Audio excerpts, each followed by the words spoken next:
Great to have Luke Whitelock back in the mix for obviously the biggest occasion of the season to this point. Yeah, look, any time you've got a Whitelock in the team's a good thing. Lukey's fully recovered now. He's been looking really sharp at training. So yeah, excited to have him lead the team out there. Last week you're sort of saying, I think at a pinch maybe you could have gone with him, but you've given him this sort of extra week. I guess bridled to the fence there. He'll be jumping out of his skin, wouldn't he, at the moment? Yeah, look, he's come back in with a whole heap of energy this week. He's been leading the boys really well, and I know he's just looking forward to getting out there, which hopefully will be a pretty special occasion for us all. How far away is Braden Ennor? He's a different one. He's got a tricky old knee, but there's a chance he could be available in the next week or two. And Patrick Osborne, same scenario. Just had that one cameo from him. Yeah. Are we going to see him again? Oh, look, I'm hopeful. Again, we're waiting for him to be able to get a scan and for us to really know what's going on there.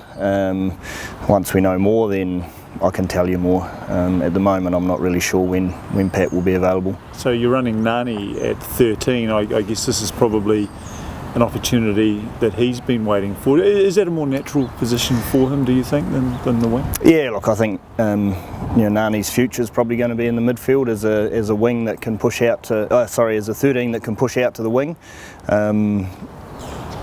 There's every chance he would have been on the wing again had we not had a couple of injuries. So, Braden not available, Inga not available.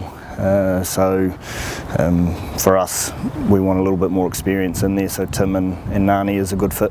What is the story with Inga? He went off a couple of weeks ago. Where's so he went off against Counties with a concussion. Right. So again, he'll just nail that process, the return to play process following that, and possibly available next week. What's it like with these young guys, the Ranfurly Shield? You've grown up through an era, Ranfurly Shield, what it means to New Zealanders. I know you've had Grizz in earlier this week talking to them. Yep. Are they amped in the way that you would have been in your playing days? Yeah, I think now the Shield's still special. It still holds a special place in New Zealand rugby, and I know the coaching staff, and there's 3 of us that have played for the Shield, are really excited about it. We've got some senior guys that have both won it and lost it. So I know they're excited about the opportunity.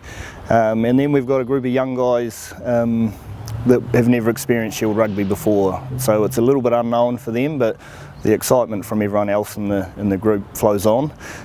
We've also got a fairly experienced tight head prop that's never challenged for the Shield before. So I know Owi's really excited. So the excitement's infectious. And we're all really looking forward to tomorrow afternoon. And the old school Wiley approach, what sort of words of wisdom came through him that might have surprised you or the players? Oh, look, Grizz he still follows rugby pretty closely. The Shield is pretty special to him. Obviously, he was the head coach through that era in the 80s. He's been following Otago pretty closely because they've got the Shield, and I suppose the insight is that they're playing Shield rugby. If you want to win the Shield, you've got to go out and attack and win it. You can't defend it. So our guys know it's going to be a really good battle, and both teams will be going out to win it. When you looked at the schedule at the start of the season, sort of way down round 9, did you think there was much of a chance the Shield would still be down there and you'd get a crack at it? I think the whole country, in all honesty, probably didn't expect Otago to get to the last defence and still have it, but they've been playing some good rugby, and the Shield can bring that out of them. I think they've been building nicely through the season. A slow start, but they've been building, and a couple of good Shield wins against Taranaki and Waikato, where they had to fight pretty hard for it, and away win against North Harbour recently. So they're building nicely, and again, we're just excited to have an opportunity. I guess winning the Shield, I guess that's one thing you dearly like, one of the 2 things you dearly like to do before you head away at the end of the season. Again, the Shield's special, so to be able to challenge for it is a great opportunity. If we can go out and play the best rugby we can play, and we get the right result, then it'll be a memory to cherish. I guess it's 2 years ago, that night against Taranaki here when it went, I guess that sort of shows how long it can sometimes take, doesn't it, to get another crack at it, so you just don't take it for granted. Yeah, exactly. We're fortunate we've got this opportunity, and it's been It's now been 3 years since we've had a challenge. So 2016 was the last time we challenged. Before that, I can't remember. Probably because I wasn't here. So yeah, it's a moment that we just need to embrace. Love every part of it, and just go out and play the best rugby we can.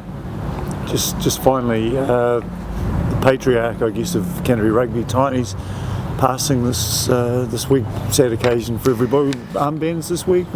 Yeah, look, we'll definitely be doing something to show our respects. Tiny's a massive part of Canterbury Rugby and New Zealand rugby. I think I remember when I was a kid going to some of his rugby camps in the school holidays. So it's a sad loss for everyone, but certainly from the Canterbury perspective and Canterbury Rugby team, our thoughts and condolences are with his family.